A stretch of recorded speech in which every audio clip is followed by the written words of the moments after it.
Welcome back to the Blue Review. On today's episode, I'm going to be giving my non-spoiler thoughts and opinions on the 2026 movie Project Hail Mary.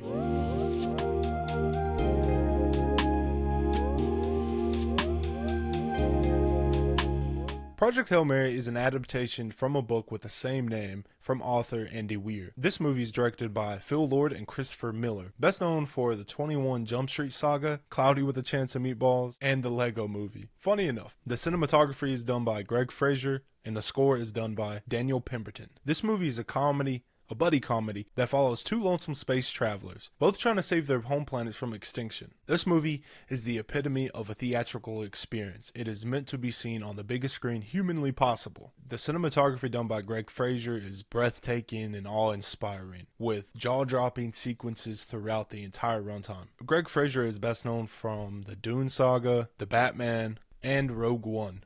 So he has a knack for the sci-fi aesthetic, to say the least. This movie truly shines in its practicality when it comes to visuals, visual design, set pieces, and especially in the puppeteering of the creature of Rocky. As I stated in my initial thoughts video, I have seen this movie twice now, first on a standard screening, the second on a Dolby screening. And the first time I went to it, I was just a tad disappointed because from the trailers I had expected more of a drama epic sci-fi adventure, when in reality this movie is a buddy comedy epic sci-fi adventure. That is not a knock against the movie itself, that was just my own expectations after seeing the trailers and from what I've heard about the book itself. The humor really landed for me upon rewatch. The movie at its heart is about friendship between the characters Rocky and Ryland Grace. Ryland Grace is portrayed by Ryan Gosling, and Rocky is portrayed by James Ortiz. This is my first experience with James, and I thought he was just incredible. He is the main puppeteer of Rocky and also the voice. I will link a video below. It is an interview with James done by Kevin McCarthy. He is talking about how they were improvising and how they actually brought Rocky to life with him and many puppeteers controlling the arms, and he was the main headpiece of Rocky. And he was also saying how mostly all of the vocals for Rocky is his voice from the day of them actually acting out the scene, which was such a big help to Ryan Gosling, so he could actually have a character he can act against instead of just a green screen tennis ball, you know? This movie is a mix of practicality and VFX. The practicality really shines through, especially with a puppet of the character Rocky. It reminds me of watching E.T. for the first time, and it's something tangible that you could actually reach out and grasp and hug onto, the puppet of E.T. And Rocky is that for Ryan Gosling in this movie. The relationship between Grace and Rocky is vital for this movie's success. I think they found the perfect balance of humor and drama throughout this entire movie. It could have really flopped otherwise. With the voice of Rocky, with the humor, the cadence of delivery, with the humor of Grace, if anything was just a little too much, this movie would have flown off the rails.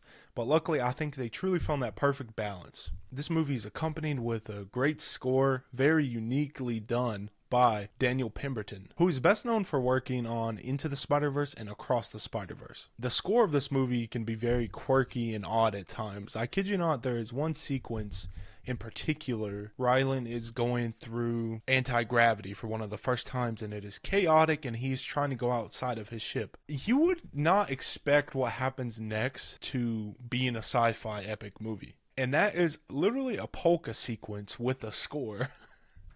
Like, it felt like My Big Fat Greek Wedding for a second, and it was very eerie and uncanny. Like, you could hear the horse string bow, like they play violin with, like, and the way it worked though, it surprisingly worked very well. It added to the climax and anticipation of the scene overall. And throughout the movie, there are some cadences of cliches throughout the sci-fi genre with score in particular, but it is very unique. The things that they were doing are very special. There's some very unworldly sounds within this movie, especially for the character of Rocky, when one of the first interactions we see with that character. Some very uncanny overall sounds throughout this movie. It goes from uncanny to epic, grandiose sci-fi to rock to a cappella to choir-esque, and one scene in particular is very much reminiscent of Star Wars, specifically in Star Wars at the end sequence when Luke and his party is getting their medals of honor. It's like jungle-esque party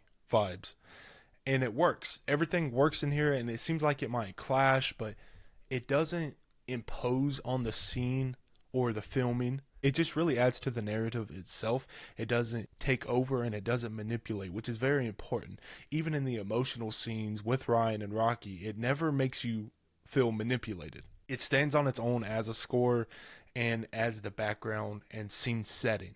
The next thing that shined was truly Greg Fraser's cinematography and the practicality that he has. There are some very awe-inspiring sequences in this movie, jaw-dropping, and that is why I highly recommend you see this on the biggest screen possible, because you will truly be immersed. A lot of the visual flares that you see were done practical through suggestion of Greg Fraser. I think practical will always shine through, and as I said, it is tangible. It is more Steven Spielbergian. They capture that magic when it is more so practical than VFX. Everyone is firing on all cylinders during this movie. I loved almost every single scene, but in all honesty, this movie is a one-man show with Ryan Gosling starring in the lead as Ryland Grace. Ryan Gosling is an incredible actor, we all know this, but for some reason in the past few years he has been typecasted for his comedic shtick, and he keeps doing it, and that is no knock against the actor. He is incredible at it. He has some of the best comedic timing I think we've ever seen put to film. He is so good in that comedic lane. But me personally, I love watching him in dramatic roles. I love seeing humor, of course, but he's just phenomenal in these dramatic roles.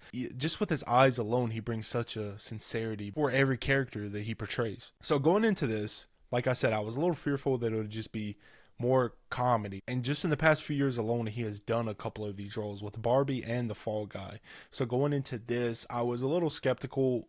I'm not skeptical because Ryan is great at everything he does, but I was really wanting some more intense moments and heartfelt scenes if he is on this mission to save Earth. And yes, he is doing his comedic shtick throughout this entire movie, but it is so much more dialed in, and it is so much more intentional and human feeling. His humor here is more so a defense mechanism to hide his insecurities, to forego his shortcomings, and to deflect. But when he truly shines in this movie is with his sequences with Rocky, his heartfelt scenes, his pleading. And it is insane, honestly, how well Ryan Gosling can balance humor and drama with the flip of a coin. There has been a lot of conversation after this movie of where Ryan Gosling ranks amongst the greats, and I think he is truly up there amongst the greats. He does not get enough credit, especially in the last few years, as I said, with him doing comedy roles. People put marks against that just because it's a comedic role, but no, there is so much importance in the acting that he is doing with those comedic roles still.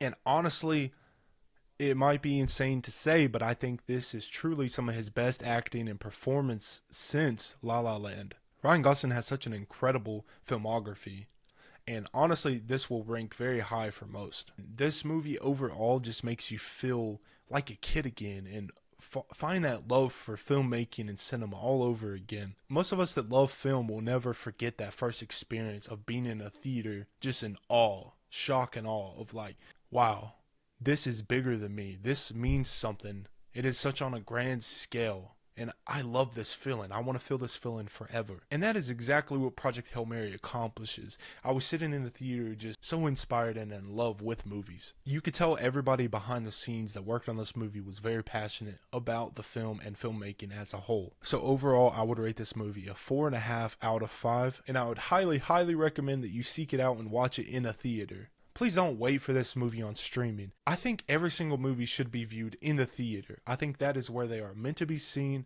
That is what the directors, the writers, the actors intended you to experience it in a communal setting of other people that love movies. Even if you have a movie theater at home, you're not going to get the same experience. I promise you that. I'm so happy this movie is such a big success at the box office so far and amongst people.